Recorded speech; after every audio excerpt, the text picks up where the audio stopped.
विद्यार्थी मित्रों, उमा विद्या संकुलनी YouTube channel में तमारा बधानुं स्वागत है। आपणे पाठ 8 नी शरूआत करी दीधी छे। एना 2 पीरियड पूरा कर्या छे। लास्ट पीरियड में आपणे जमीनना प्रकारों विषे बात करी थी।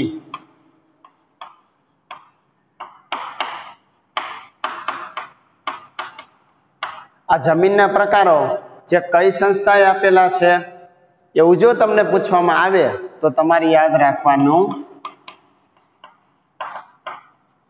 ICAR એટલે કે Indian council of agriculture and research, भारतीय कृषि संशोधन परिषद के जेने जमीनना 8 प्रकारों दर्शावेला छे। हवे 8 प्रकारों એટલે कया ए पण कीधुं हतुं। एक तो कापनी जमीन, याद राखवानी सरल रीत कीधी थी। 2 क आवशे, 2 प आवशे, 2 र आवशे अने छेल्ले ज अने द। हवे 2 क એટલે कया तो कि कापनी जमीन अने काળી जमीन।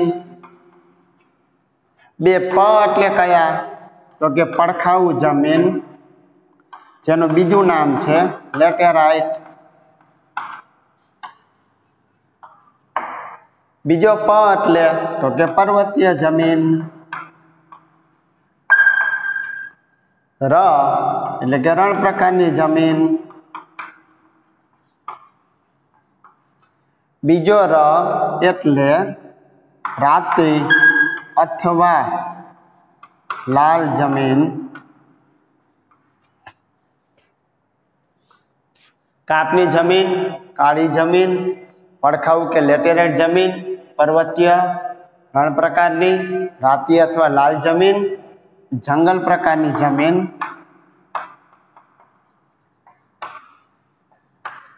अने छेले द एटले के दलदलीय अथवा पीट प्रकारनी जमीन। हवे आमांथी आपणे कापनी जमीन विषे, काળી जमीन विषे, પડખાઉ जमीन विषे अने राती अथवा लाल के जेना विषे विगतवार मैं तमने समजाव्युं हतुं, अभ्यास करी लीधो छे तमे। कापनी जमीन जे स्कूल जे वावेतर विस्तार कहेवाय, स्पष्ट वावेतर विस्तार, एना आ 43% में आवेली छे। काળી जमीन होय तो 15% में छे। राती अथवा लाल जमीन जे 19% में आवेली छे। एना विषे विगतवार अभ्यास करी लीधो छे। हवे जे विभागो बाकी छे जेम के पर्वतीय जमीन छे, रण प्रकारनी जमीन, जंगल प्रकारनी अने दलदली अने पीट प्रकारनी, एमां हवे आपणे सौथी पहेला रण प्रकारनी जमीननी शरूआत कर दઈએ।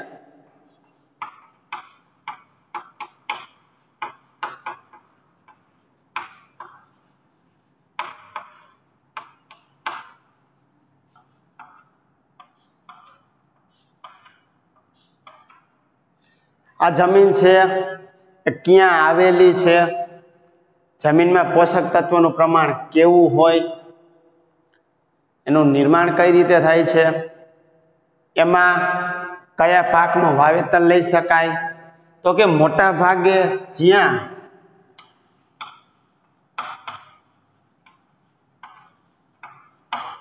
अर्ध शुष्क अने शुष्क आबोहवा, एटले के ज्यां सूकी आबोहवा होय, अर्धी सूकी आबोहवा होय तेवा विस्तारों में आ रण प्रकारनी जमीन आवेली छे। आ रण प्रकारनी जमीन में एक तो रेताळ होय छे अने बीजू एमां जे क्षार कहेवाय, क्षारनुं प्रमाण वधारे जोवा मळे छे। रेताळ छे, क्षारनुं प्रमाण वधारे छे, एनो मतलब के आ जमीननी फळद्रुपता जे छे એ ઓછી જોવા મળે છે. રણ પ્રકારની જમીન ભારતના કયા રાજ્યમાં આવેલી છે એની જો વાત કરીએ તો કે આ જમીન છે એક તો રાજસ્થાન, બીજું હરિયાણા, દક્ષિણ પંજાબનો કેટલોક ભાગ,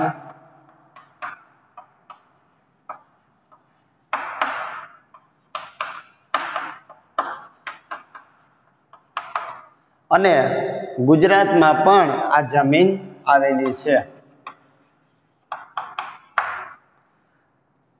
હવે ગુજરાતમાં રણ પ્રકારની જમીન ક્યાં છે, એનો વિસ્તાર છે ક્યાં જોવા મળે છે. ગુજરાતની જો આપણે વાત કરીએ તો કે ગુજરાતમાં એક તો કચ્છનો રણ વિસ્તાર, બીજું છે એ ઉત્તર ગુજરાત, અને સૌરાષ્ટ્રમાં પણ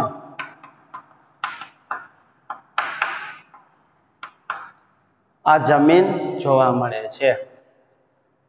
મોટા ભાગે રણ પ્રકારની જમીન હોય એટલે ત્યાં વરસાદ છે આ તેનું પ્રમાણ ઓછું હોય છે, પણ જો સિંચાઈની સગવડતા મળે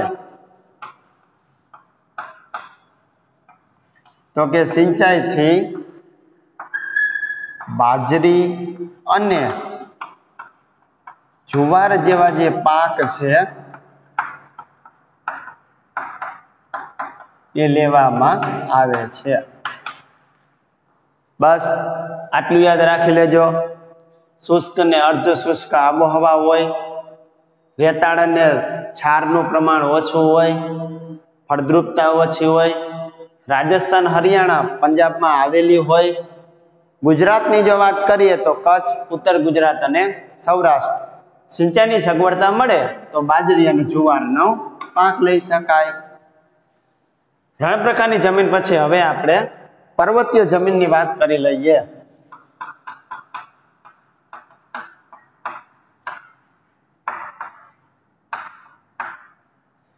મુદ્દા બધામાં એ જ આવે છે કે જમીન છે એ ક્યાં આવેલી છે, પોષક તત્વોનું પ્રમાણ કેવું છે, ફળદ્રુપતા કેવી છે.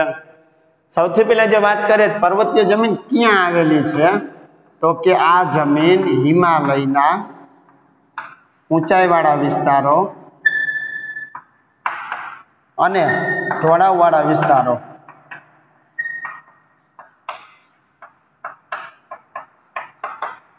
કે જ્યાં ઊંચાઈ કેટલી છે તો કે જ્યાં ઊંચાઈ 2700 થી 3000 મીટરની હોય.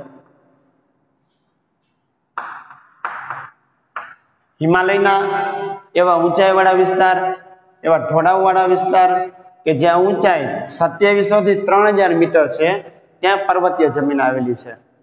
આનું પડ છે એ અપરિપક્વ અને કાચું જોવા મળે છે. આ જમીન છે એ મોટા ભાગે જે ઊંચાઈ ઉપર આવેલા રાજ્ય છે, હિમાલયમાં આવેલા જે રાજ્ય છે એમ કહી શકાય, બરાબર. જો કે અસમ છે, ત્યાર પછી કે ઉત્તરાખંડ છે, હિમાચલ પ્રદેશ છે,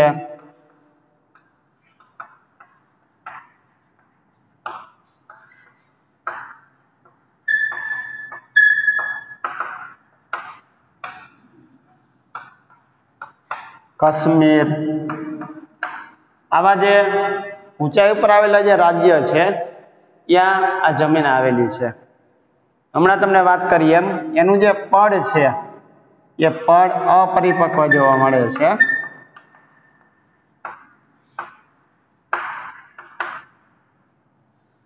મોટા ભાગે ચા છે, કોફી છે, તેજાના છે, આવા બધા જે પાક છે એ પર્વતીય જમીન ઉપર લેવામાં આવતા હોય છે. તો રણ પ્રકારની જમીન ને પર્વતીય જમીન છે એના વિશેનો અભ્યાસ કર્યો. હવે આપણે બાકી રહેલો જે ભાગ છે એટલે કે જંગલ પ્રકારની જમીન અને એના પછી પીટ પ્રકારની જમીનની વાત કરી લઈએ.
જંગલ પ્રકારની જમીનની જો વાત કરીએ તો કે આ જમીન છે ક્યાં આવેલી છે, તો હમણાં પર્વતીય જમીનમાં જેમ કીધું હતું કે આ જમીન છે એ હિમાલયના ઊંચાઈવાળા વિસ્તાર અને ઢોળા ઉપર આવેલી છે, 2700 થી 3000 મીટરની ઊંચાઈ. જ્યારે જંગલ પ્રકારની જમીન છે એ જમીન હિમાલયના શંકુદ્રુમ જંગલો જે છે કે જ્યાં ઊંચાઈ આપણે કહી શકીએ 3000 થી 3100 મીટર. એટલે કે હિમાલયમાં ઊંચાઈ 3000 થી 3100 મીટર, શંકુદ્રુમ જંગલો આવેલા છે જ્યાં આ જંગલ પ્રકારની જમીન જોવા મળે છે. આ જમીન છે ત્યાં વૃક્ષોનું પ્રમાણ વધારે છે. જ્યારે આ વૃક્ષો છે એના પાંદડા જમીન ઉપર પડે છે એટલે આપણે કહી શકીએ કે જમીન વૃક્ષોના પાંદડાથી ઢંકાયેલી હોય છે.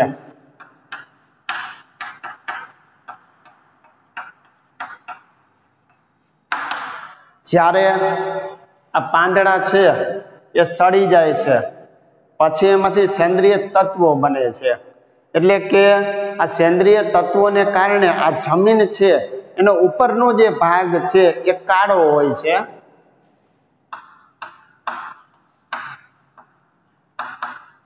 સેન્દ્રિય તત્વોને લીધે ઉપરનો ભાગ કાળો હોય છે.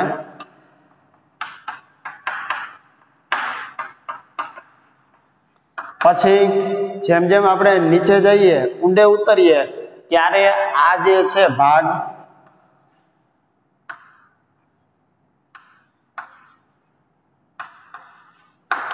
નીચેનો જે ભાગ છે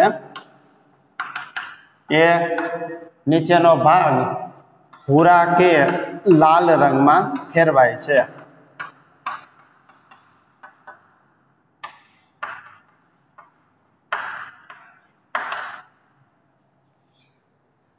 આ જમીન ક્યાં આવેલી છે? એક તો તમને કહી દીધું કે હિમાલયના શંકુદ્રુમ જંગલોમાં. એ સિવાય ક્યાં આવે તો કે સહ્યાદ્રી પર્વતમાળા છે. તમે ધોરણ 9માં શીખી ગયા. પશ્ચિમ ઘાટ જે છે એ પશ્ચિમ ઘાટ અલગ અલગ નામોથી ઓળખાય. સહ્યાદ્રી કહેવાય, એને કાર્ડેમમ કહેવાય છે, આનેમલાઈની ટેકરીઓ કહેવાય છે. મહારાષ્ટ્ર, કર્ણાટક, કેરળ એમાં અલગ અલગ નામથી ઓળખવામાં આવે છે એ સહ્યાદ્રી પર્વતમાળા. આ ઉપરાંત પૂર્વ ઘાટ અરબ સાગર બાજુ છે એ પશ્ચિમ ઘાટ આવેલો છે, જ્યારે બંગાળાની ખાડી બાજુ પૂર્વ ઘાટ આવેલો છે. એના વિશે તમે વિગતવાર અભ્યાસ કરી ગયા છો ધોરણ 9માં. બરાબર. સહ્યાદ્રી પર્વતમાળા છે, પૂર્વ ઘાટ છે કે જ્યાં જંગલ પ્રકારની જમીન આવેલી છે.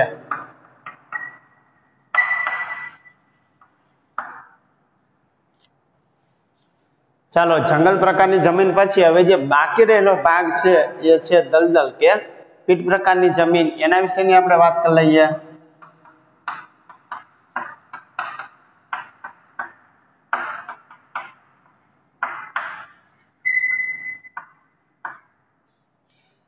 આ જમીન મોટા ભાગે જ્યાં જૈવિક પદાર્થોનો સંચય થતો હોય ત્યાં આ જમીનનું નિર્માણ થાય છે.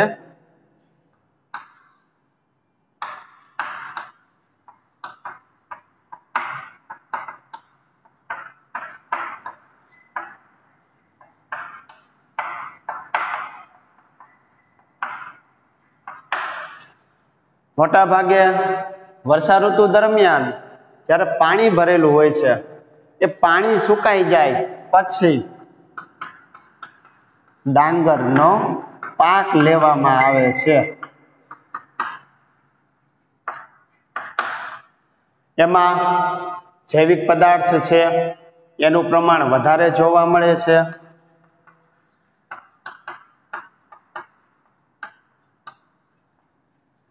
જ્યારે પોટાશ છે અને ફોસ્ફેટ તો એનું પ્રમાણ છે એ ઓછું જોવા મળે છે। દલદલ કે પીટ પ્રકારની જમીન મોટા ભાગે જ્યાં નદીઓનો મુક્ત ત્રિકોણ પ્રદેશ આવતો હોય ત્યાં તમને જોવા મળે। જો આપણે બંગાળાની ખાડી બાજુ વાત કરીએ તો ઓડિશા પાસે મહાનદીનો મુક્ત ત્રિકોણ પ્રદેશ આવે, એટલે કે ત્યાં જમીન છે આવડિયા। આગળ વધો તો આંધ્રપ્રદેશ કે જ્યાં કૃષ્ણા નદીનો મુક્ત ત્રિકોણ પ્રદેશ આવે। તમિલનાડુની વાત કરીએ તો કાવેરી નદીનો મુક્ત ત્રિકોણ પ્રદેશ, ટૂંકમાં મુક્ત ત્રિકોણ પ્રદેશ। આ ઉપરાંત ઉત્તરાખંડનો અલ્મોડા જિલ્લો,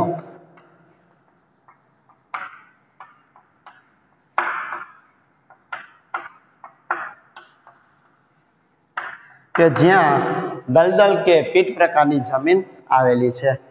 આમ આપણે જમીનના 8 પ્રકારો વિશે વિગતવાર અભ્યાસ કરી લીધો છે। 8 પ્રકાર છે, એક સાથે ક્યારે પૂછાય નહીં, પણ હા અલગ અલગ પ્રકારો વિશે તમને 2 માર્કનો પ્રશ્ન પૂછી શકે કે કાંપની જમીન વિશે વિગતવાર લખો, ટૂંક નોંધ લખો કાંપની જમીન। કાળી જમીનનો પ્રશ્ન એવી રીતે પૂછાય કે કાળી જમીનને કપાસની જમીન કહેવામાં આવે છે, એના વિશેની પણ આપણે વાત કરી લીધી છે। પડખાવ, લેટેરાઇટ જમીન, પર્વતીય, રણ પ્રકારની। આમ જમીનના જે પ્રકારો છે એમાંથી તમને કોઈ પણ એક વિશે 2 માર્કની અંદર પ્રશ્ન પૂછી શકે છે। પ્રકારો પછી હવે આપણે જમીન ધોવાણ વિશેની વાત કરીશું। એ અટકાવવાના ઉપાયો કયા છે એની વાત કરીશું। ભૂમિ સંરક્ષણ એટલે શું અને ભૂમિ સંરક્ષણના ઉપાયોની વાત કરવામાં આવશે।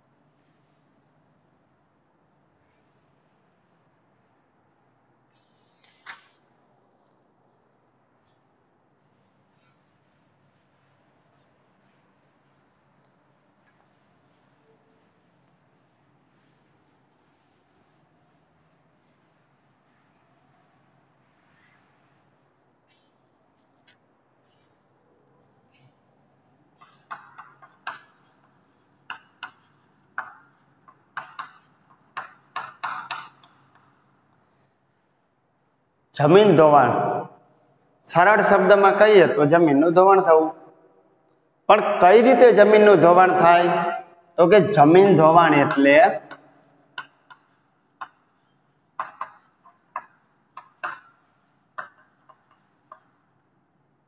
માટીના જે કણો છે, માટીના કણોનું ગતિશીલ હવા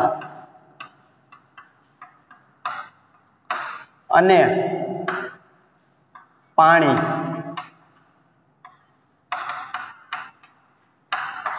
પાણીના લીધે એક સ્થળેથી બીજા સ્થળે સ્થળાંતરિત થવું।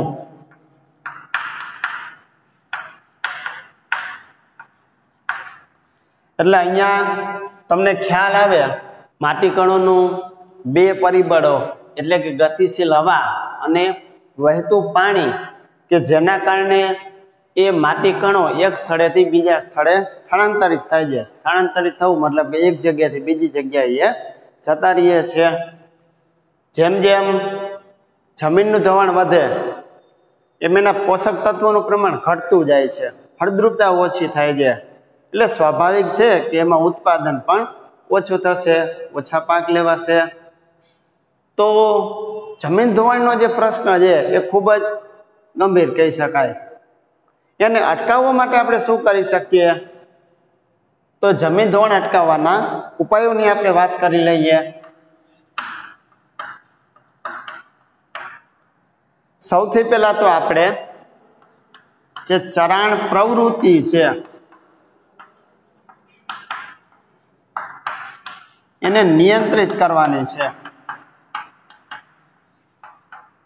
ચરાણ પ્રવૃત્તિ એટલે જે પાલતુ પશુઓ છે કે જેને જંગલમાં કે જે ફળદ્રુપ જમીન કહી શકાય, પાક લઈ શકાય એવી વાવેતર વિસ્તાર છે, અહીંયા ચરાવવામાં આવે છે, તો એના ઉપર નિયંત્રણ મૂકવાનું છે. બીજું, આપણે ઢોળાવવાળી ખેતી કરવાની છે.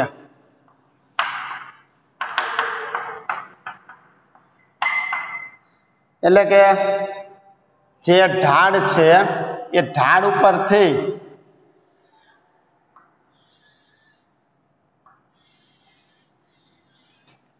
આ ઢોળાવવાળી ખેતી એટલે કે જે ઢાળ છે, ઢાળ ઉપરથી જ્યારે પાણી વહેતું આવતું હોય છે. હવે આમાં જો સીડીદાર ખેતર કરી નાખવામાં આવે,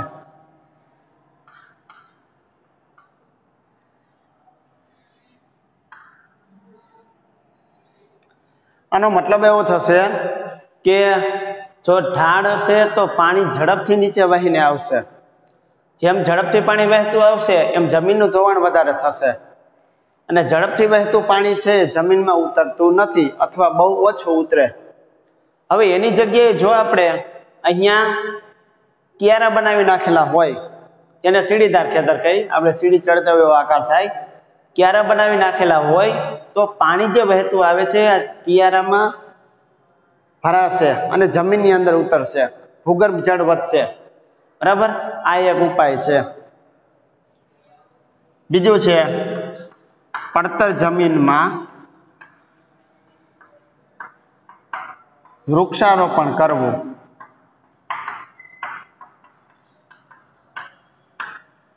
કારણ કે વૃક્ષો વાવવાને કારણે ગતિશીલ હવા જે છે એનું પ્રમાણ આપણે ઘટાડી શકીએ.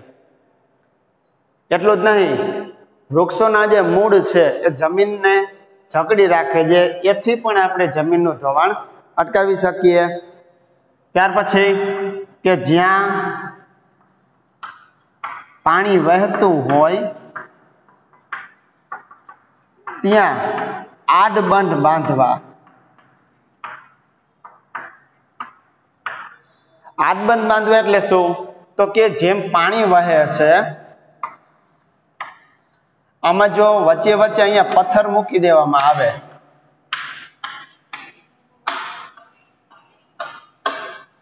આ પથ્થર મૂકી દેવામાં આવે તો જેના કારણે શું થશે? વહેતું પાણી છે એ વચ્ચે વચ્ચે અટકતું જાય છે. એનો મતલબ કે જમીનનું ધોવાણ આપણે અટકાવી શકીશું. બરાબર છે. ચરાણ પ્રવૃત્તિને નિયંત્રિત કરવી, ઢોળાવવાળી જે જમીન છે ત્યાં સીડીદાર ખેતરો બનાવવા,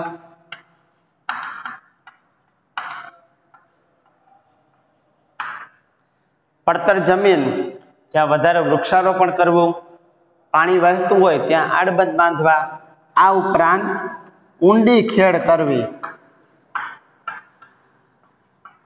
મતલબ કે જ્યારે ખેતી કરવામાં આવે છે, પાક વાવવામાં આવતા હોય છે, એના પછી બરાબર જે આપણે ટ્રેક્ટરને બધું ચલાવીએ છીએ તો એ સમયગાળા દરમિયાન ઊંડી ખેડ કરવામાં આવે તો એનો મતલબ એ થશે કે પાણી જે છે એ ભરાયેલું રહેશે, જમીનની અંદર ઉતરશે, એટલે કે એનું ધોવાણ આપણે અટકાવી શકીશું. આ પ્રશ્ન તમારા માટે મહત્વનો છે.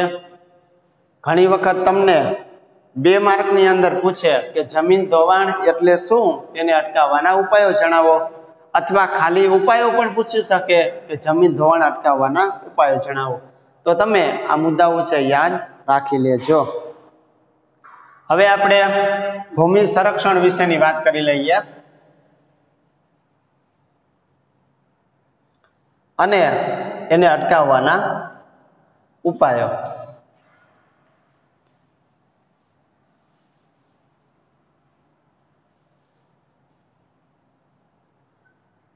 સૌથી પહેલા તો કે ભૂમિ સંરક્ષણ એટલે શું?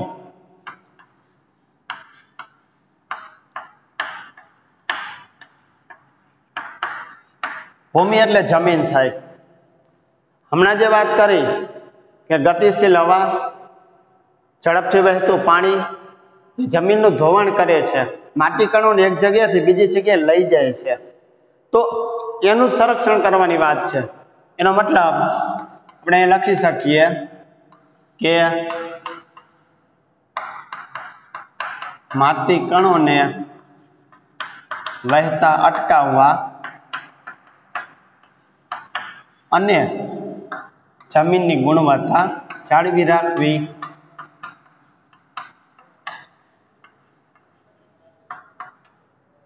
કારણ કે જેમ જમીનની ગુણવત્તા જળવાશે, પોષક તત્વો વધારે હશે, ફળદ્રુપતા સારી હશે, તો સ્વાભાવિક છે કે વધારે ઉત્પાદન લઈ શકાશે. બરાબર? એટલે કે માટી કણોને વહેતા અટકાવવાના છે અને જમીનની ગુણવત્તામાં પણ સુધારો કરવાનો છે. હવે આ માટે આપણે શું કરી શકીએ, તો એના ઉપાયોની વાત કરી લઈએ.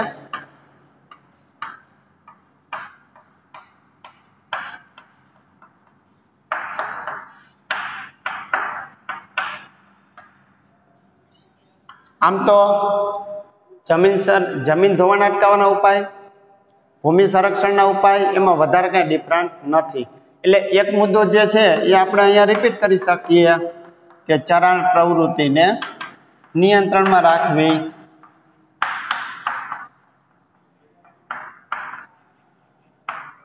જેમ ચરાણ પ્રવૃત્તિ વધે એમ જમીનનું જે પડ છે એ પોચું બની જાય છે. પોચું બને છે માટે એનું ધોવાણ વધે છે. એટલે કે ચરાણ પ્રવૃત્તિને નિયંત્રણમાં રાખો તો જમીનનું પડ છે એ પોચું બનતું અટકે, એનું ધોવાણ થતું અટકાવી શકાય. પછી વધારેમાં વધારે વૃક્ષો વાવવા.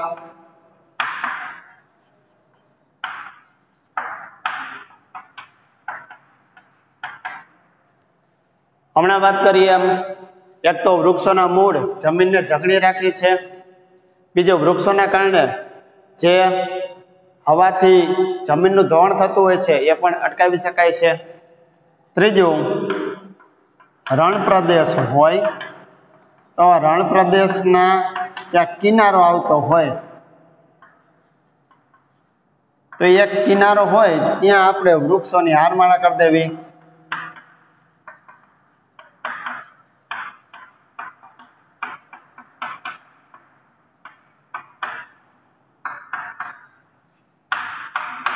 આમ કરવાથી એ ફાયદો થશે કે રણ પ્રદેશની જે ઝીણી રેતી કહી શકાય એ ઉડીને ફળદ્રુપ જમીન ઉપર પડે છે.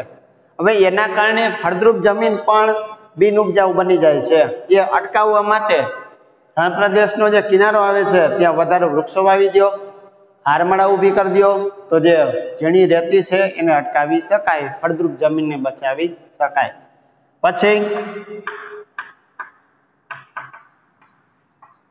સમોચ્ચ રેખીય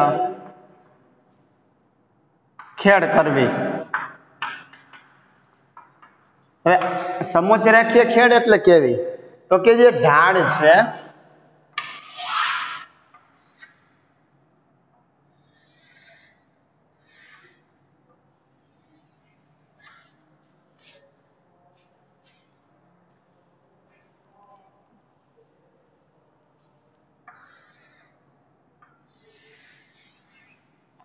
તો આ ઢાળમાં પાણીના કારણે જમીનનું ધોવાણ થતું હોય છે.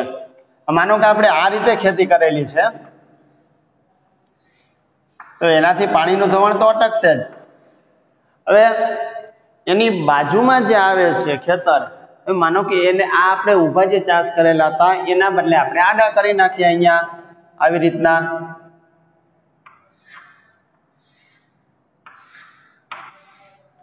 તો આનો ફાયદો એ થશે કે જે પાણી છે એક તો અહીંયા પણ ભરાયેલું રહેશે અને આ બાજુ જે પાણી વહે છે એ પણ અહીંયા ભરાયેલું રહેશે. એ જ પાણી જમીનમાં ઉતરશે, જમીનનું ધોવાણ અટકશે, ભૂગર્ભ જળમાં પણ વધારો થશે. ત્યાર પછી કે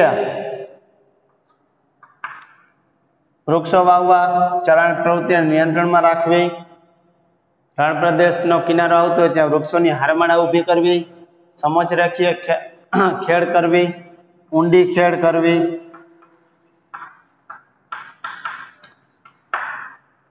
આ બધા ઉપાયો છે એ છે જમીન સંરક્ષણના ઉપાયો.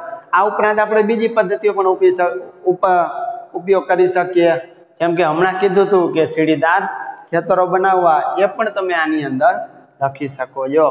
અને જો જમીન ધોવાણનો જે પ્રશ્ન છે એના વિશે ગંભીરતાથી વિચારવામાં નહીં આવે તો એક સમય એવો આવશે કે ફળદ્રુપ જમીન હશે જ નહીં, પાકનું ઉત્પાદન મળશે નહીં, એક સમસ્યા કહી શકાય। આમ આપણે અહીંયા પાઠ પૂર્ણ કરીએ છીએ।